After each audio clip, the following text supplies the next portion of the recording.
My name is Clarence Manakaja. I am 21 years old and I am from the Wallapai Nation. Being two-spirited in Arizona means being free.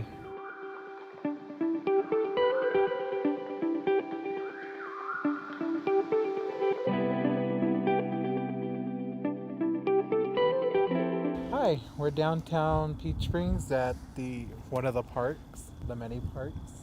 Peach Springs is a Wallapai reservation.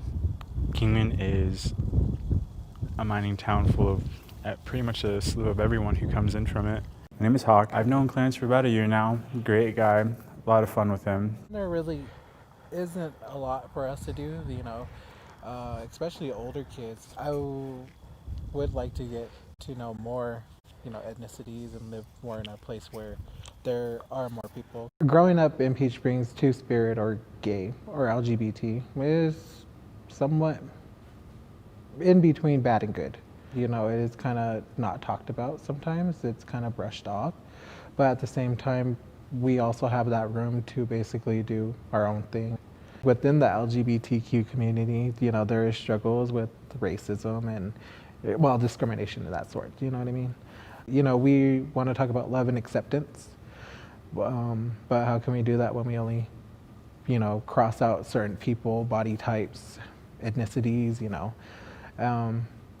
it really does need to start within the community first before we can branch out even more. I'm the same person in drag, in and out of drag, but my drag name is Claire Marie Antoinette, which has a background to it because my infatuation with Marie Antoinette, because I kind of grew up with a family who gave me kind of everything, but that's because I was doing good in school.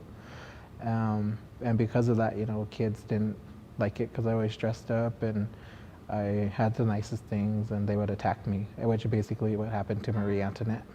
So, but other than that, I like to say it because of my sweet personality and because I really love to bake. I like to make cookies, cupcakes, brownies.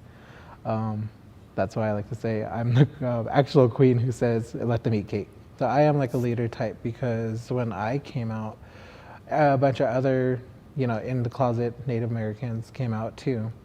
And, they saw it because I understood myself that I was comfortable enough to come out. They, talked to me about it before coming out. The thing that makes youth turn to alcohol, drugs, and, suicide or self-harming or any type of thing that harms them is basically not being accepted, not being listened to, and basically kind of being pushed to the side.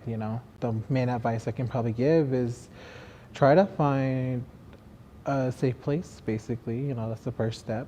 Make sure you have a backup plan, a place to stay if anything goes wrong, Then just basically say what you have to say. If your family doesn't love you like that, then you have to leave, basically, and be your own person. That's the one advice I give. That's probably the major advice I give. It doesn't mean that you have to abandon your family. That love there is still going to be with them. But if they can't reciprocate or accept you for who you are, then you got to, go out on your own and find your own family, basically. From, like a very small age, I already knew I was different. And I'm pretty sure a lot of people already knew. Because, when I came out, everybody was just kind of like, wow, we already knew that. No point in telling us that. We already knew. Bad things can still happen on the res, even though we know each other and all that type of stuff. I've seen and I've heard, a bunch of kids who could achieve a lot turn to drugs and alcohol because they don't have somebody, and a lot of them are LGBTQ. Tonight, the domestic violence program is putting on an LGBT workshop, and they're going to be showing this movie called Two-Spirit, which is about a two-spirit individual who was murdered, and hopefully bring more light into what two-spirit is. Before colonization, Native Americans, we had 5 different genders, which was male, female, two-spirited male, two-spirited female, and transgender. But because of the colonization, we were taught that having different genders is wrong, and being homosexual, anything like that isn't straight is wrong. The one thing I can say is that we are kind of reclaiming that back, because we are relearning the history and really digging up into it to understand it. In a sense, I've kind of always been seen as both by a lot of my by a lot of my family. Sometimes they don't even know what to call me, so normally they just call me Claire, because I have how can I say it, a strong personality type. They, I have the same things. I'm a powerful man. I'm a powerful woman. Don't tread on this person. You know what I mean? And it kind of helps me with that. It kind of gives me like that strength of I can do whatever I want, whether I'm doing it manly or femalely. You know what I mean? That's how I use it.